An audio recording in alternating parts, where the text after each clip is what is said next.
Hello everyone, આજે આપણે જોવાનું છે સિમ્પલ પ્રેઝન્ટ ટેન્સના નેગેટિવ સેન્ટેન્સ. ગઈકાલે આપણે હકારાત્મક સેન્ટેન્સ જોયા હતા. આજે આપણે નકારાત્મક સેન્ટેન્સ જોવાના છે.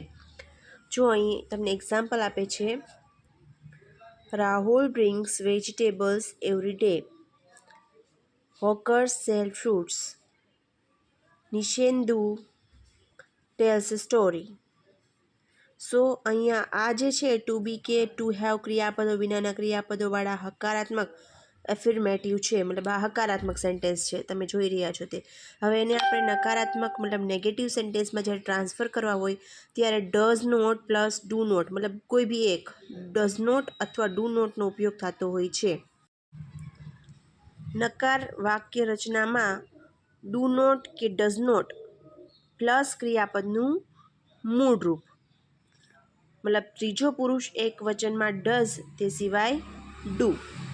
જો અહીંયા તમને એક્ઝામ્પલ આપ્યા છે, રાહુલ છે તે નાઉન છે.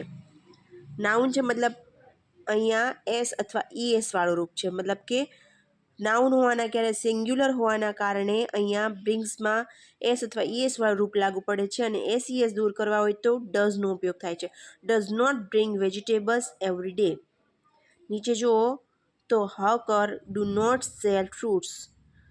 હાઉકર્સ મતલબ કે અહીંયા બહુવચન છે, એટલે અહીંયા જે છે ક્રિયાપદનું મૂળ રૂપ છે, એટલે ક્રિયાપદનું મૂળ રૂપ હોવાના કારણે અહીંયા ડુ લાગ્યું છે.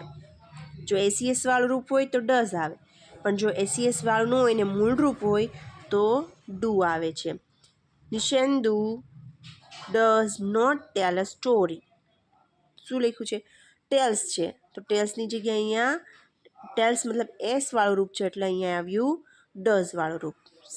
C here Sheetal other examples.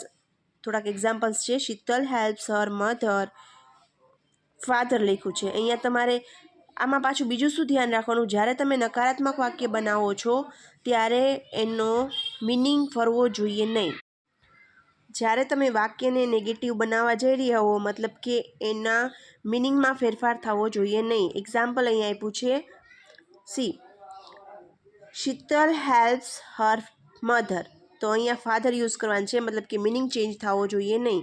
Sheetal does not help her father, મતલબ એના પપ્પાને હેલ્પ નથી કરતી, મીન્સ એના મમ્મીને જ હેલ્પ કરે છે. વી નો ગુજરાતી, મરાઠી એના કાઉન્સમાં છે, તો we do not know Marathi. See another example, I buy fresh vegetables.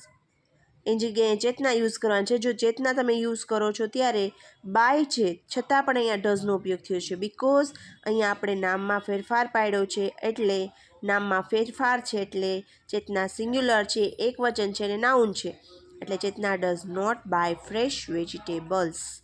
તો આ છે નેગેટિવ સેન્ટેન્સ, કેવી રીતના આપણે બનાવી, ડુ ડઝનો ઉપયોગ કઈ રીતના કરવો વગેરે અહીંયા બતાવવામાં આવ્યું છે. તો નેક્સ્ટ વિડીયોમાં આપણે આગળના ક્વેશ્ચન એન્ડ આન્સર કેવી રીતના આપવા એ બાબતે શીખીશું. Thank you.